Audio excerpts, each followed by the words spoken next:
पिछले वीडियो में हमने देखा कि कैसे किसी भी गिवन फिजिकल एक्सप्रेशन को हम सभी चेक कर सकते हैं कि वो डायमेंशनली करेक्ट है कि नहीं है। इस वीडियो में आज हम सभी डायमेंशन का और भी यूजेस पढ़ेंगे। दो यूजेस और पढ़ना है स्टूडेंट्स हमें, जिसमें कि पहला यूजेज है किसी भी फिजिकल क्वांटिटी को उसके एक एसआई यूनिट से दूसरे यूनिट में कैसे कन्वर्ट कर सकते हैं, यानी कि यूनिट्स को कन्वर्ट करेंगे। ठीक है। दूसरा, फिजिकल क्वांटिटीज़ के बीच में रिलेशन कुछ होगा, उसको कैसे हम सभी डिराइव कर सकते हैं डायमेंशन फॉर्मूला के हेल्प से। तो दूसरा वाला थोड़ा ज़्यादा इंपॉर्टेंट है, पहला वाला तो ठीक है, इसको तो हम सभी कोई और मेथड से भी इसको पढ़ सकते थे, लेकिन क्योंकि डायमेंशन के हेल्प से किया जा सकता है तो देखते हैं इसको कैसे क्या कर सकते हैं।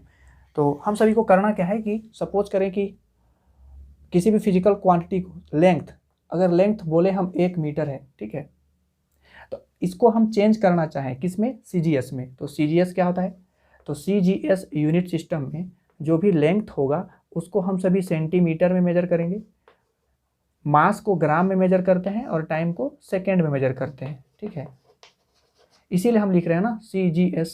अब अगर मैं आपसे बोलूं कि 1 मीटर को, ये तो ऐसा यूनिट है क्योंकि मीटर तो ऐसा यूनिट होता है ना लेंथ का। अब लेंथ का CGS यूनिट क्या होगा, तो सेंटीमीटर होगा। तो 1 मीटर में कितना सेंटीमीटर होता है, तो 100 सेंटीमीटर होता है। तो यहाँ पे आप सब देख सकते हो कि मीटर को हम सभी क्या कर रहे हैं, लेंथ का जो SI यूनिट है उसको हम CGS यूनिट में कन्वर्ट करके लिख रहे हैं। सिमिलरली अगर हम 1 kg को, क्योंकि SI यूनिट है मास का, इसको अगर हम CGS यूनिट में कन्वर्ट करके लिखना चाहें तो इसको लिख सकते हैं 1000 ग्राम। अरे सेकेंड को तो सेकेंड ही रखते हैं, सेकेंड तो चेंज नहीं होगा। इसी तरह अगर मैं आपसे बोलूं कि 1 न्यूटन में कितना CGS होगा, मतलब न्यूटन का जो CGS यूनिट होता है ना वो होता है डाइन। ठीक है, हाँ नाम में थोड़ा क्या रखा है, नाम तो है वैसा ही, तो आप सब इसको दूसरे वे में मत लेना, डाइन। ठीक है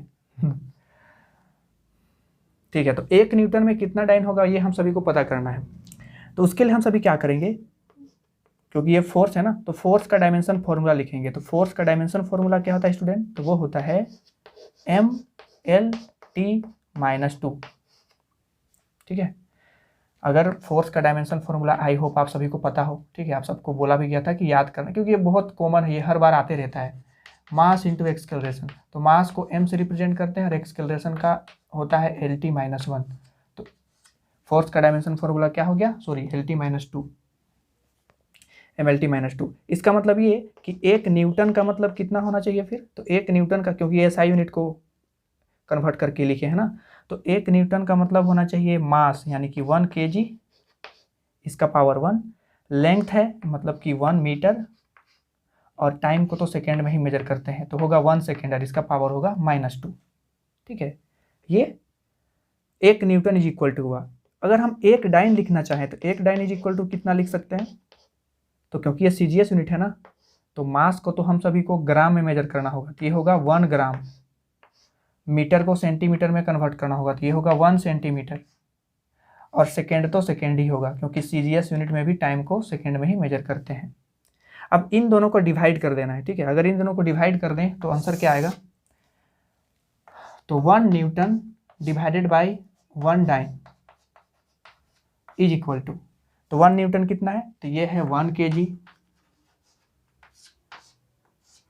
1 मीटर और 1 सेकेंड, इसका पावर -2, डिवाइडेड बाय, नीचे में है क्या 1 ग्राम, 1 सेंटीमीटर और 1 सेकेंड, इसका पावर -2। अब इसको हम सोल्व करते हैं, तो केजीज को अगर हम ग्राम में चेंज करें तो उसको लिख सकते हैं 1000 ग्राम, और नीचे पे है 1 ग्राम।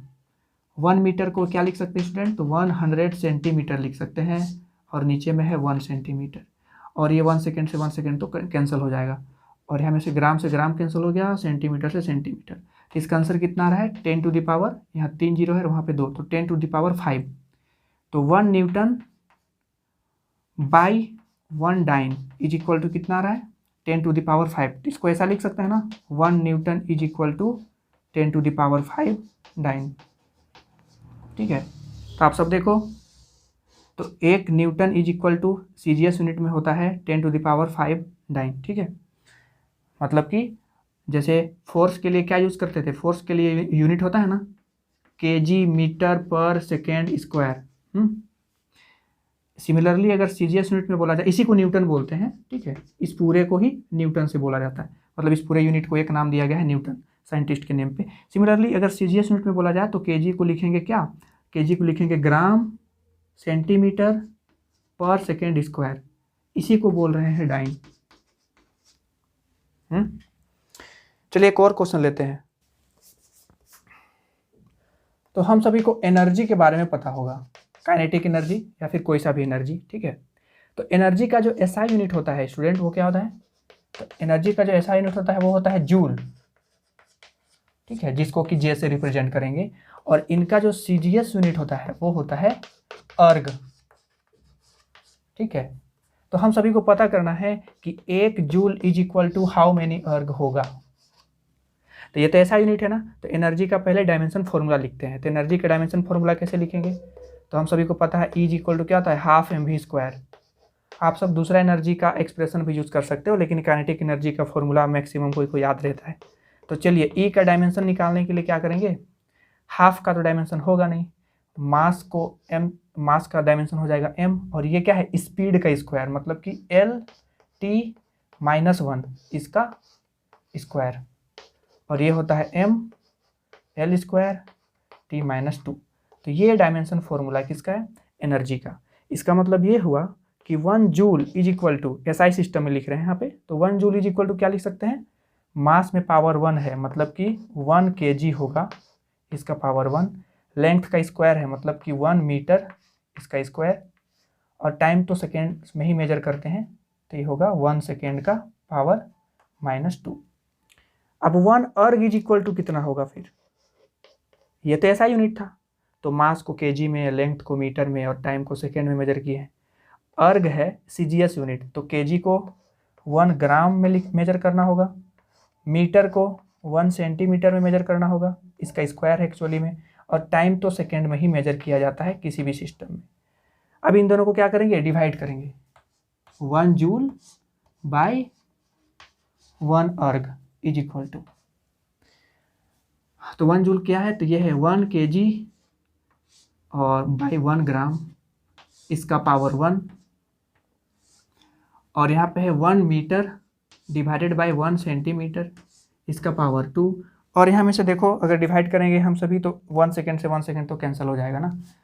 अब अगर इनको कैंसिल करना है तो केजीज को ग्राम में कन्वर्ट करना होगा, तो ये होगा 1000 ग्राम, ठीक है, divided by 1 gram into 1 metre है, तो ये हो जाएगा 100 सेंटीमीटर डिवाइडेड बाय 1 सेंटीमीटर इसका पावर 2, तो सेंटीमीटर से सेंटीमीटर और ग्राम से ग्राम कैंसिल हो गया, तो ये कितना हो गया 10 टू द पावर 3 इंटू यहाँ पे 10 टू द पावर 2 है और उसका पावर 2, 10 टू द पावर 4 हो गया, तो ये आ रहा है 10 टू द पावर 7, मतलब कि 1 जूल बाई 1 अर्ग, यहाँ पे लिख देते हैं 1 joule by 1 erg is equal to 10 to the power 7।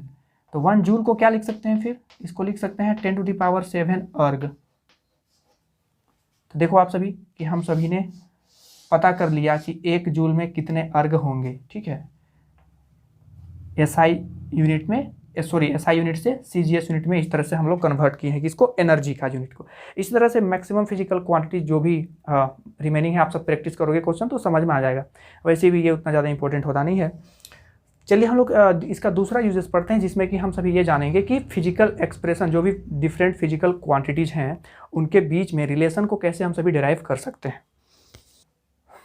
तो अगर हमें डिफरेंट फिजिकल क्वांटिटीज़ के बीच में रिलेशन फाइंड आउट करना है तो उसके लिए हम सभी को पता होना चाहिए कि जो भी गिवन फिजिकल क्वांटिटीज़ है वो किस पे रिलेट करा, किस पे डिपेंडेंट है, ठीक है, तो वो हमें क्वेश्चंस में गिवन होते हैं।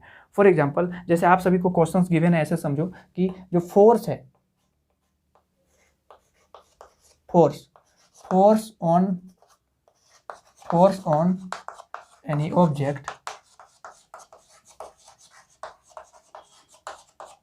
depends on its mass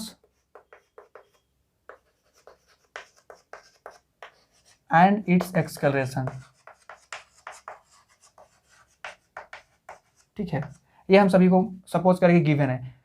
हाँ ठीक है, आप सभी को पता होगा कि force is equal to mass into acceleration होता है, लेकिन चलिए उसको हम सभी अगर नहीं पता होता तो उसको कैसे डायमेंशंस के हेल्प से, हम सभी डायमेंशन एनालिसिस के हेल्प से कैसे फाइंड आउट कर सकते हैं। तो हम सभी को पता है कि फोर्स किस पे डिपेंडेंट है, मास पे डिपेंडेंट है। तो सपोज कर रहे हैं मास पे डिपेंडेंट है तो उसका कुछ पावर होना होगा, तो ए का कुछ वैल्यू आएगा, ठीक है। तो फोर्स मास पे डिपेंडेंट है। सिमिलरली फोर्स किस पे डिपेंडेंट है, तो एक्सकेलरेशन पे डिपेंडेंट है, ठीक है। तो इसका कुछ अलग सा ले लेते हैं, इसका पावर को एक्स ले लेते हैं, इसका पावर को वाई ले लेते हैं। ये हमें क्वेश्चन में गिवन है कि किसी भी ऑब्जेक्ट पे जो फोर्स होता है वो उसके मास पे डिपेंडेंट होता है और वो एक्सकेलरेशन पे डिपेंडेंट होता है। तो हमें फोर्स का फॉर्मूला, जो भी फोर्स का एक्सप्रेशन होगा वो हम सभी को डिराइव करना है। तो क्या करेंगे, अब इन दोनों को अगर हम मिला दें तो होगा, मतलब एफ डायरेक्टली प्रोपोर्शनल किसके है, एक्स पे, मास पे और एक्सकेलरेशन पे, ठीक है। अब इनमें क्या करेंगे, इसके बाद फोर्स का डायमेंशन लिखेंगे। तो फोर्स का डायमेंशन क्या होता है, mlt -2, ठीक है। इसको ऐसे भी लिख सकते हैं, F = k टाइम्स m⁴x और a⁴y। जब भी यहाँ पे प्रोपोर्शनल साइन हटा के इक्वल टू देते हैं तो एक कांस्टेंट हम सभी को मल्टीप्लाई करना होता है। तो इसका मतलब ये हुआ कि फोर्स का, अगर ये सही हो, आप सभी ने पढ़ा होगा कि ये इक्वेशन डायमेंशनली, अगर ये सही होगा तो डायमेंशन तो दोनों साइड में इक्वल होना चाहिए ना फिर, ठीक है। तो फोर्स का डायमेंशन होता है mlt -2 और ये तो कांस्टेंट है, इसका तो कोई डायमेंशन होगा नहीं। मास का डायमेंशन होता है m और इसका पावर है a, और a एक्सकलरेशन का डायमेंशन होता है lt -2 और इसका पावर कितना है, y है। तो अगर हम इसे और सोल्व करें तो ये होगा m⁴a और l⁴y और t⁻⁻2y, और इस साइड में क्या है, इस साइड में है mlt -2।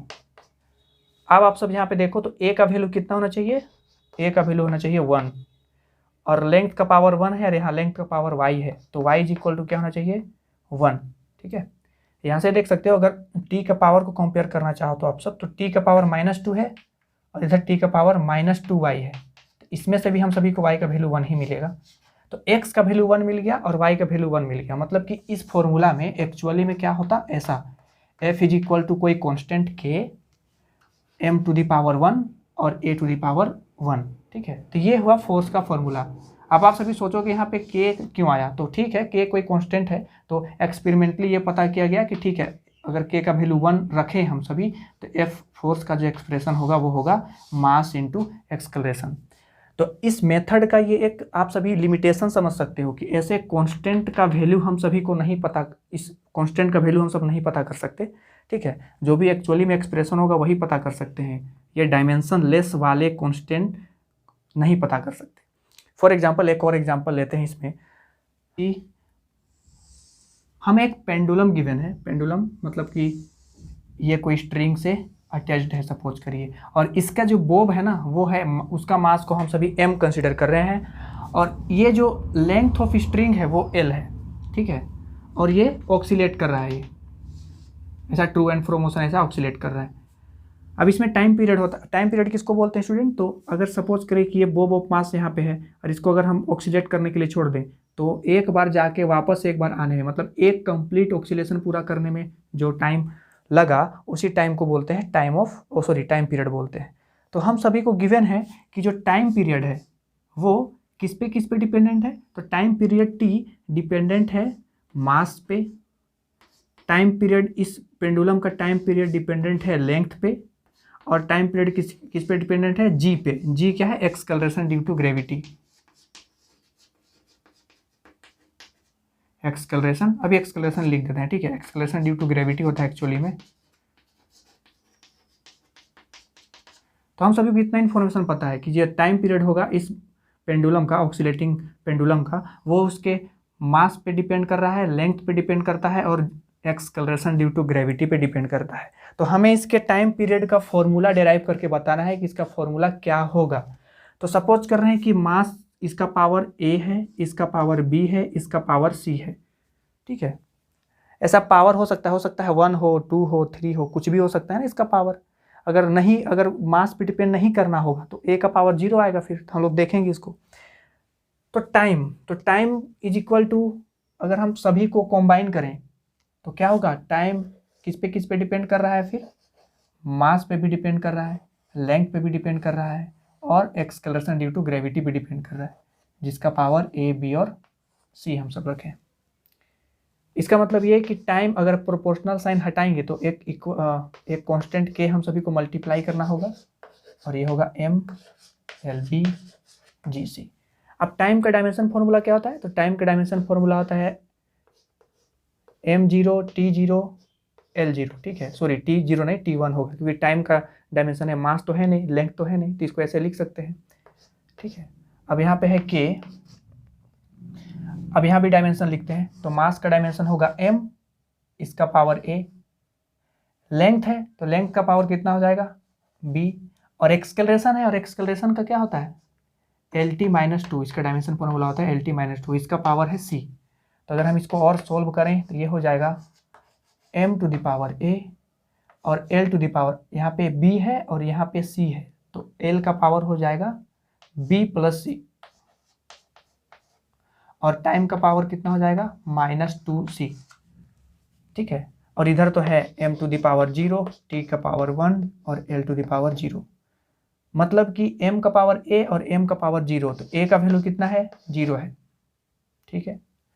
टाइम का पावर 1 है और यहाँ पे टाइम का पावर -2c है, तो 1 = -2c होगा, इसका मतलब c का वैल्यू कितना है 1/2, ठीक है, -1/2।